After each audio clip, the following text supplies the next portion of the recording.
welcome Red Eyes members. Thank you for being here. It's great to have you here for the second segment, the continuation of our program with Edmund Marriage. And in this segment, you're in for a real treat. We're going to get into some very interesting material about the origins of agriculture. We're going to talk about more about the science and also about the farming, of course.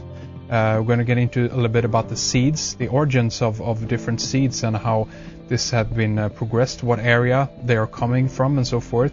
We're also going to talk a little bit more later on at the end of this segment about catastrophe and what might potentially be coming in the future years, if this is a real threat, and if so, is there any kind of preparation going on within society?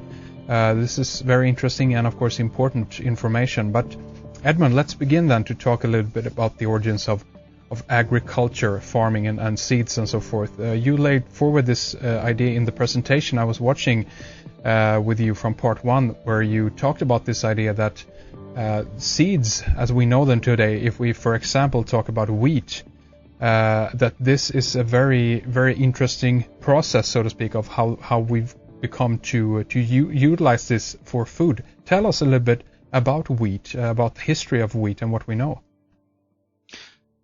A lot of work has recently been done, and it's on part 3, Learning from History part 3, not on the website yet. And it shows that we can track, because we can date seed grains to plus or minus 8 years or so, we can trace from the archaeological sites, we can trace the probable, and their language, the archaeologist language, without their knowledge of Karsag, they've been able to look at the 10 probable centers of origin of wheat and barley and the other major crops. And these all circle, if you like, Karsag or Tel Aswad, which is near Damascus.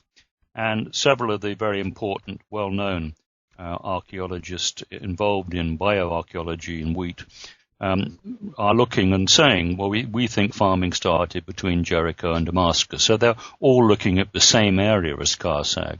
And it's one of the best pieces of confirming evidence that we have that the Karsag site was absolutely crucial right from the start. And people like Professor Daniel Zachary from the Jerusalem University, who's the world's greatest expert on these ancient crops, is making the point that it was a single-stage operation from a wild to a domesticated seed, and that he thought that they may well have all been done at the same place. And so people are using a language which greatly supports the O'Brien thesis and what I'm talking about now. The important thing about wheat is that a wild seed is very thin and is not palatable or digestible. It falls off the ear very quickly, which means that it wouldn't be harvestable. It's there so that the birds of the air and the wind can blow them around to help them naturally propagate. But the domestic crop is totally different. It's much, much plumper. It's digestible. It hasn't got the various awns and spikes which the birds and animals can take it around. It germinates evenly.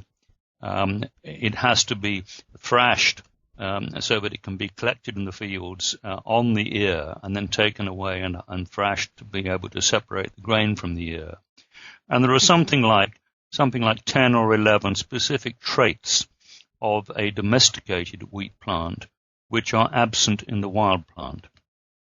So, to cut a long story short, what I'm suggesting here, and it's up for the scientists to tell us formally, please, as soon as they can, that domesticated wheat and barley and many of the other crops are very special, very different from the wild seeds. They have to be farmed and grown each year, and it's up to the farmer to keep that continuity going. And the fact that so many of these seeds and crops have lasted for 10,000 years is an indication of the continuity of civilization and the climate, which gives us other clues.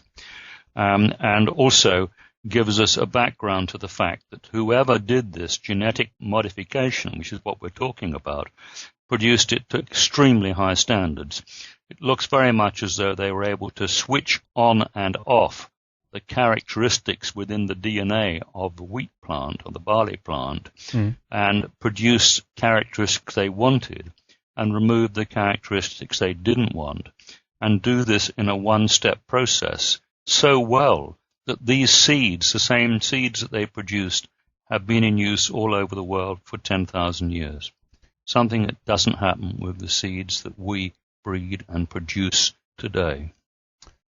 This, to me, this sounds like some of the attempts that we are doing today with our genetic manipulation. I mean, thoughts are drawn to Monsanto. I know that they're, the evil branch of this, depending on how you look at it, of course, and what your viewpoint is in regards to if genetically, modified crops are good or not. There's always pros and cons, of course. As I see it at this point, it's very scary of what Monsanto is doing. But do you think that what potentially they were doing in the ancient days was something more? Do you think that there was a difference in the science, that they did it in a more, how can I put it, natural or better way? Well, it looks as though they had many hundreds, if not thousands of years experience with plant biology. It's as simple as that. And we have only really been doing this for 20 or 30 years since they started to try and genetically modify strawberries in California so that they stayed riper longer. Mm-hmm. We've done all sorts of things with genetic modification, tests and trials.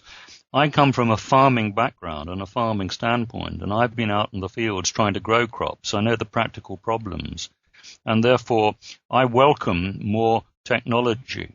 But all those people who have been supporting genetic modification have always asked for very high standards of science and control and organization, but not so that you stop it altogether.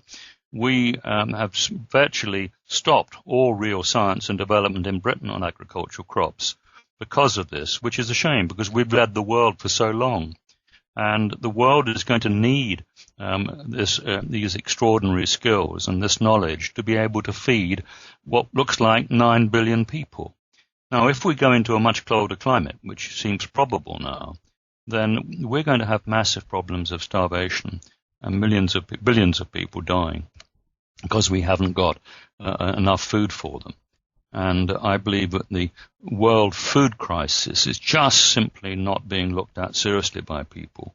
And we've got less water, we've got less land available, and we have so many totally disorganized views at the moment, particularly with regard to the producing wheat and various crops like maize and sugar-based crops for biofuels, which can only have a very detrimental effect on the ability to feed people on this planet. Yes. Now, I just want to make a parallel point.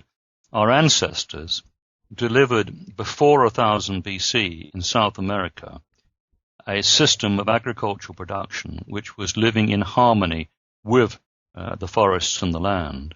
And it is believed by some experts that we produced as much food, or the people living in South America produced as much food from their intensive farming plots of land, because they were intensive, 7 crops a year, 9 crops a year, as our whole of the American agricultural production today. Mm-hmm. So history can teach us a lot here.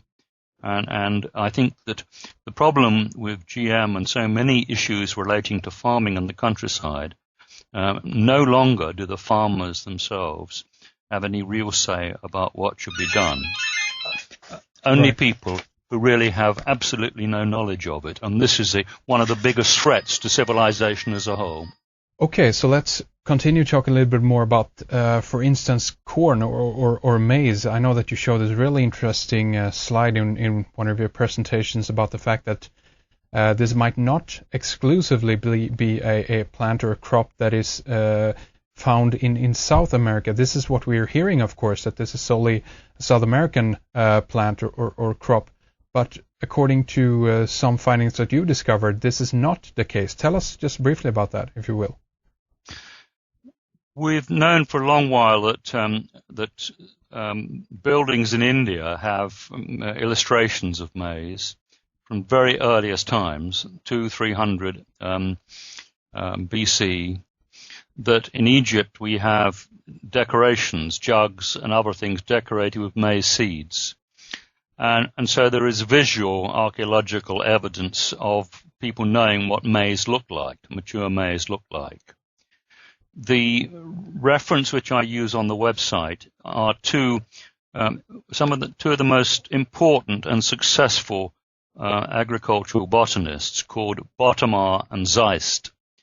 And they were doing a pollen coring a lake bed over the mountain southeast of Mount Hermon, and they found maize pollen in one of their sample cores, which they dated to 7,500 BC. Now, they would not have released that information or done that job in a sloppy way. They were first-class, high-quality people. But, of course, they were telling the establishment something that the establishment didn't want to accept. Yes. And that is unfortunate. My view is that they were right. I did talk to Mr. Zeist on the subject, and my own conclusion was that this is one of the many examples of people producing new and important information which simply is not accepted by the establishment, who have very fixed ideas. And this, of course, opens up the can of worms, so to speak. This suggests potentially then that either the maize or corn were initially brought from the Middle Eastern region over to South America, or it suggests that this was way back when a global communication going on between different parts of the world. Do you have any theory about that at this point? Yes, I'm quite happy that at 3000 BC we find at Lake Titicaca what is known as the Fuente bowl, the pig trough, and also statues which were inscribed with the Proto-Sumerian language, the archaic Sumerian, the same kind of writing as we find on our Karsag tablets. And this supports quite a lot of other evidence that is available to show that the Sumerians had sailed their ships and had colonized Lake Titicaca, Peru, even Ecuador, at very early times.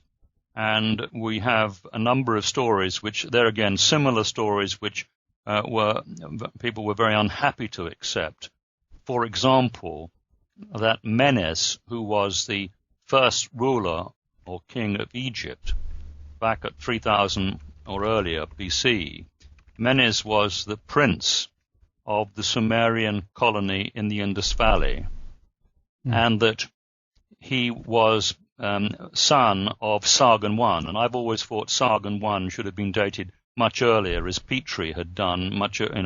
His dating methods were second to none in those early times. But Petrie fell out with the establishment over his work on the story of the processing of white powder gold in the Sinai Peninsula at Keret HaKalem.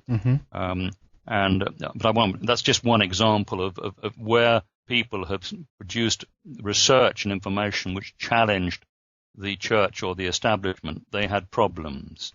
And so Menes was made the first king of Egypt because the Sumerian king decided that he would break up his empire into different administrative groupings. Yes. And the Sumerian Empire, the four quarters of the world, which they described, was even shown in the, I think, one of the Cambridge archaeological dictionaries as meaning literally the whole world. The Sumerian Empire covered the whole world, and certainly went from India, the Indus Valley, right the way through to Britain and Ireland, because we find the Sumerians coming in and forming colonies, starting at Stide Fields and in West Wales, around about 4000 BC, which ties in with a lot of other evidence. These are the missionaries from Sidon, if you like. Yes. This is how they were described, and the Druids coming in with this knowledge, extraordinary knowledge. So we have a string of evidence, two particular people, a husband and wife team called